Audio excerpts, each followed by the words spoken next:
ನಮಸ್ಕಾರ ಸ್ನೇಹಿತರೆ, media power YouTube channel ವತಿಯಿಂದ ಪ್ರಜ್ವಲ್ ರೇವಣ್ಣ ಅವರದೇ ಅನ್ನುವ ಅಶ್ಲೀಲ ವಿಡಿಯೋಗೆ ಸಂಬಂಧಪಟ್ಟಂತೆ ತನಿಖೆ ಚುರುಕುಗೊಳಿಸಿರುವ ಸಿಐಡಿ ಎಸ್ಐಟಿ ತಂಡ ಮಾಜಿ ಸಚಿವ ರೇವಣ್ಣ ಮತ್ತು ಸಂಸದ ಪ್ರಜ್ವಲ್ ರೇವಣ್ಣ ಅವರಿಗೆ ವಿಚಾರಣೆ ಹಾಜರಾಗುವಂತೆ ನೋಟಿಸ್ ಜಾರಿ ಮಾಡಿದೆ.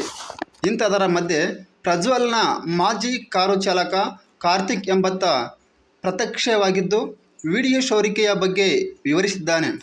ಹೊಳೆ ನರಸೀಪುರ ಠಾಣೆಯಲ್ಲಿ ಸಂತ್ರಸ್ತ ಮಹಿಳೆ ನೀಡಿದ್ದ ಲೈಂಗಿಕ ದೌರ್ಜನ್ಯ ಆರೋಪದ ಪ್ರಕರಣಕ್ಕೆ ಸಂಬಂಧಪಟ್ಟಂತೆ ನೋಟಿಸ್ ನೀಡಲಾಗಿದೆ.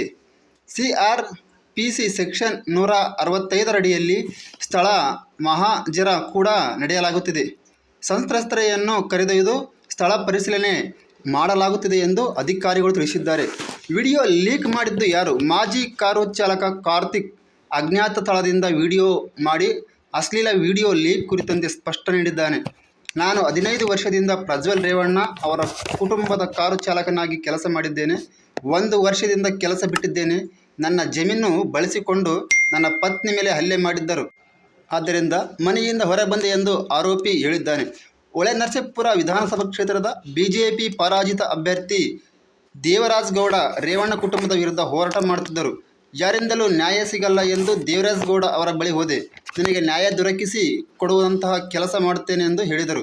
ನಂತರ ಯಾವುದೇ ಅಶ್ಲೀಲ ವಿಡಿಯೋ ರಿಲೀಸ್ ಮಾಡಬಾರದು ಎಂದು ನನ್ನ ವಿರುದ್ಧ ಪ್ರಜ್ವಲ್ ರೇವಣ್ಣ ಕೋರ್ಟ್ನಿಂದ ತಡೆಯಾಜ್ಞೆ ತಂದಿದ್ದರು.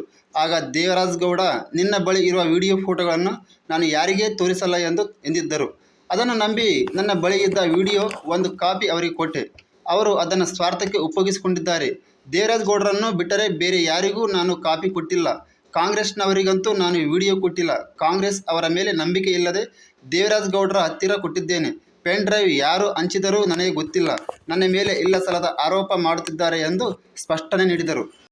ವರದಿ ಕೇಳಿದ ಮಹಿಳಾ ಆಯೋಗ ಪ್ರಜ್ವಲ್ ರೇವಣ್ಣ ಅಶ್ಲೀಲ ವಿಡಿಯೋ ಸಂಬಂಧಪಟ್ಟಂತೆ ರಾಷ್ಟ್ರೀಯ ಮಹಿಳಾ ಆಯೋಗ ಸ್ವಯಂ ಪ್ರೇರಿತ ದೂರು ದಾಖಲಿಸಿಕೊಂಡಿದೆ. ಮತ್ತೊಂದೆಡೆ ರಾಜ್ಯ ಪೊಲೀಸರು ಮಹಾನಿರ್ದೇಶಕ ಡಾಕ್ಟರ್ ಅಲೋಕ್ ಮೋಹನ್ಗೆ ಪತ್ರ ಬರೆದು 3 ದಿನಗಳ ಒಳಗೆ ಸಮಗ್ರ ವರದಿ ನೀಡುವೆ ಎಂದು ಸೂಚಿಸಿದ್ದಾರೆ. ಕಮಿಷನರ್ಗೂ ಆಯೋಗದಿಂದ ಪತ್ರ. ಸಂತ್ರಸ್ತ ಮಹಿಳೆಯರ ವಿಡಿಯೋ ಹಾಗೂ ಫೋಟೋಗಳನ್ನು ಸಾಮಾಜಿಕ ಜಾಲತಾಣಗಳಲ್ಲಿ ಹಂಚಿಕೊಳ್ಳುವವರ ವಿರುದ್ಧ ಕಾನೂನು ಕ್ರಮ ಕೈಗೊಳ್ಳಿ ಎಂದು ರಾಜ್ಯ ಮಹಿಳಾ ಆಯೋಗದ ಅಧ್ಯಕ್ಷ ಡಾಕ್ಟರ್ ನಾಗಲಕ್ಷ್ಮಿ ಚೌಧರಿ ಅವರು ನಗರ ಪೊಲೀಸ್ ಆಯುಕ್ತರಿಗೆ ಪತ್ರ ಬರೆದಿದ್ದಾರೆ. ಕಾರು ಚಾಲಕ ಕಾರ್ತಿಕ್ ತಮ್ಮ ವಿರುದ್ಧ ಆರೋಪ ಮಾಡುತ್ತಿದ್ದಂತೆ ಮಾಧ್ಯಮಗಳ ಮುಂದೆ ಮಾತನಾಡಿರುವ ದೇವರಾಜ್ ಗೌಡ, ಪೆನ್ ಡ್ರೈವ್ ವಿಚಾರವಾಗಿ ಕಾರ್ತಿಕ್ ಹೇಳಿದ್ದು ಸುಳ್ಳು. ನಾನು ವಿಡಿಯೋ ಲೀಕ್ ಮಾಡಿಲ್ಲ. ಇದು ನಮ್ಮ ಜಿಲ್ಲೆಯ, ರಾಜ್ಯದ ಹೆಣ್ಣು ಮಕ್ಕಳ ಮಾನ ಗೌರವದ ಪ್ರಶ್ನೆ. ಅವರ ಗೌರವಕ್ಕೆ ನಾನು ಧಕ್ಕೆ ತರುವುದಿಲ್ಲ ಎಂದು ಹೇಳಿದ್ದಾರೆ. ಕಾರ್ತಿಕ್ 15 ವರ್ಷಗಳಿಂದ ಪ್ರಜ್ವಲ್ ಬಳಿ ಕೆಲಸ ಮಾಡಿರುವುದಾಗಿ ಹೇಳಿಕೊಂಡಿದ್ದಾನೆ. ಅಶ್ಲೀಲ ವಿಡಿಯೋಗೆ ಸಂಬಂಧಿಸಿದಂತೆ ಸ್ಟೇ ಕೂಡ ತಂದುಕೊಂಡಿದ್ದಾರೆ. ಪೆನ್ ಡ್ರೈವ್ ನನಗೆ ಕೊಟ್ಟಿದ್ದ, ನಾನು ಯಾರಿಗೂ ಕೊಟ್ಟಿಲ್ಲ. ಕೋರ್ಟ್ನಲ್ಲಿ ಜಡ್ಜ್ ಮುಂದೆ ಕೊಡ್ತೀನಿ ಎಂದಿದ್ದೆ. ಈ ಮಧ್ಯೆ ಅಶ್ಲೀಲ ವಿಡಿಯೋ ಕಾರ್ತಿಕ್ಗೆ ಹೇಗೆ ಬಂತು? ಡೌನ್ಲೋಡ್ ಮಾಡಿದರು ಯಾರು? ಪೆನ್ ಡ್ರೈವ್ ಎಲ್ಲಿಂದ ಬಂತು? ಪ್ರಜ್ವಲ್ ರೇವಣ್ಣ ಮೊಬೈಲ್ನಲ್ಲಿ ಇದ್ದ ವಿಡಿಯೋಗಳು ಕಾರ್ತಿಕ್ಗೆ ಹೇಗೆ ಸಿಕ್ಕವು ಎಂಬುದೇ ಪ್ರಶ್ನೆಯಾಗಿದೆ. ಎಸ್ಐಟಿ ನನಗೆ ನೋಟಿಸ್ ಕೊಡಲಿ ಎಂದು ಕಾಯುತ್ತಿದ್ದೇನೆ.